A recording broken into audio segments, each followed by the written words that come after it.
Je m'appelle Olga Poncher et je suis la directrice adjointe des archives départementales de la Côte d'Or. Je suis arrivée dans le service en juillet 2024 après l'obtention du concours de conservatrice du patrimoine. Auparavant, j'ai travaillé pendant 5 ans aux archives départementales de la Haute-Savoie, une expérience très enrichissante où j'étais chef du service collecte et classement pour les archives modernes et contemporaines. Une équipe de 8 personnes avec forcément une charge de travail très importante, mais c'était très intéressant. Et auparavant, j'étais plutôt dans la région toulousaine où j'ai effectué plein de missions pour à la fois la fonction publique d'État et la fonction publique territoriale. Voilà.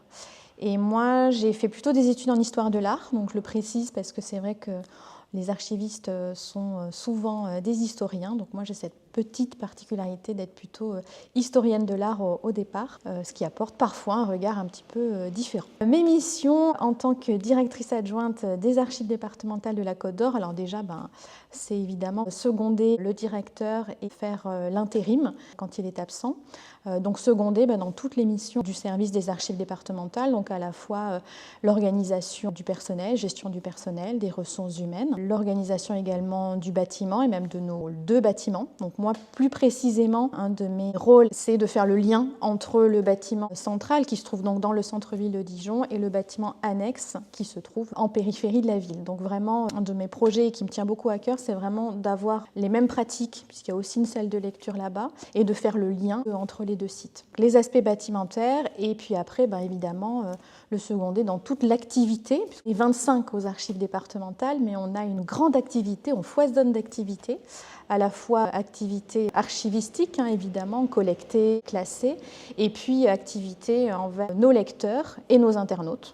Donc communiquer et puis organiser tout un tas d'événements à travers notre programmation culturelle à laquelle je participe. C'est vraiment le directeur qui fait cette programmation culturelle, mais j'apporte ma petite touche, notamment mon côté historienne de l'art revient, puisque j'ai pu organiser des rencontres avec des artistes contemporains qui travaillent à partir d'archives ou qui travaillent sur du papier, sur la matérialité du papier, donc ce qui a fait écho avec nos métiers. Donc ça, je dirais que c'est peut-être ma petite touche dans cette programmation. En termes d'activité, je m'occupe tout particulièrement de faire le suivi de notre projet scientifique, culturel et éducatif. En fait, c'est vraiment notre plan d'action de 2024 à 2028, tout ce qu'on a envie de faire, qu'on aimerait faire dans ce temps-là. Et donc moi, je fais vraiment le suivi, c'est-à-dire plusieurs fois dans l'année, vérifier qu'on met tous les moyens pour atteindre nos objectifs qui sont fixés et de voir quels sont les projets où on aura besoin d'aide, ceux qu'on va aussi laisser tomber ou qu'on reporte à plus tard pour essayer d'avoir un peu des lignes directrices communes et portées par l'ensemble du service. Voilà, donc il y a vraiment cet aspect, en tout cas, moi, de ce que je vois dans mes missions, c'est d'apporter de la cohérence à nos missions, puisqu'il y a 2 services au sein de cette direction, donc apporter du lien, et puis de vraiment faire un travail collectif, et c'est notamment à travers ce projet scientifique, culturel, éducatif qu'on fait collectif tous ensemble. Avec François-Xavier Chevignard qui travaille aux archives, on s'occupe du plan de sauvegarde des biens culturels. Donc ça, c'est mon volet un petit peu plus conservation des archives, où je suis la coordinatrice, on va dire, pour l'ensemble de la direction. Et on travaille ensemble sur ce plan de sauvegarde. C'est un travail très conséquent, mais qui a pour but très important de déterminer quelles archives nous devons sauver en priorité en cas de sinistre. Et qu'est-ce qu'on met en place comme prévention? S'assurer qu'il y a les extincteurs, que les exercices d'évacuation fonctionnent. Donc voilà, on est en train de mettre en place ce plan et on espère l'année prochaine faire un exercice en réel avec les pompiers pour pouvoir sensibiliser tous nos collègues à ce plan de sauvegarde. À côté de ça, moi je suis évidemment archiviste, donc j'ai mon secteur de collecte. Je suis également chargée de collecte et de contrôle des archives de certaines administrations du département. Donc moi, j'ai le volet social de l'État. J'ai par exemple en cours un important travail avec l'Agence régionale de santé, avec la Caisse primaire d'assurance maladie et avec l'Union départementale des affaires familiales, l'UDAF, qui est plus un organisme privé, puisque je m'occupe aussi de ces organismes privés dans le milieu de la santé. Un travail assez classique de collecte, de signature des éliminations, d'accueil évidemment de versements et de rédaction d'inventaire. Je m'occupe de l'accueil des stagiaires.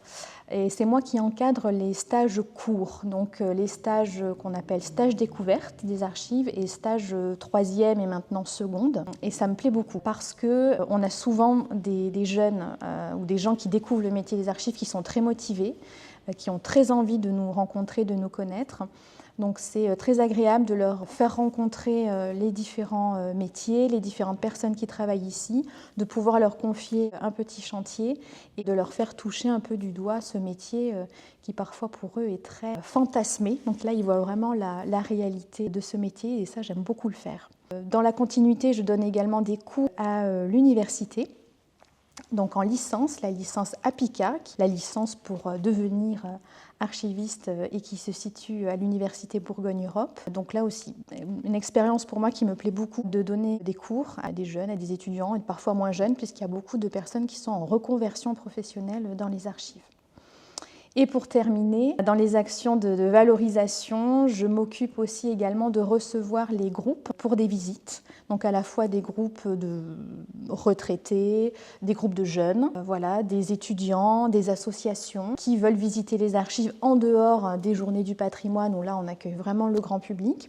Donc on fait évidemment des visites sur mesure tout au long de l'année et j'aime beaucoup faire ces visites, les préparer pour pouvoir sortir des documents, comme on dit, plus personnalisés à chaque groupe. Et moi, j'aime beaucoup ces temps d'échange. Parfois, voilà, avec les soucis du quotidien et tout le travail administratif que, effectivement, en tant que directrice adjointe, j'ai au quotidien, ça fait du bien d'avoir ce contact avec le public qui nous remet à nos actions essentielles, la collecte, le classement. Et voilà, ça permet d'avoir des échanges souvent très constructifs et qui font aussi du bien.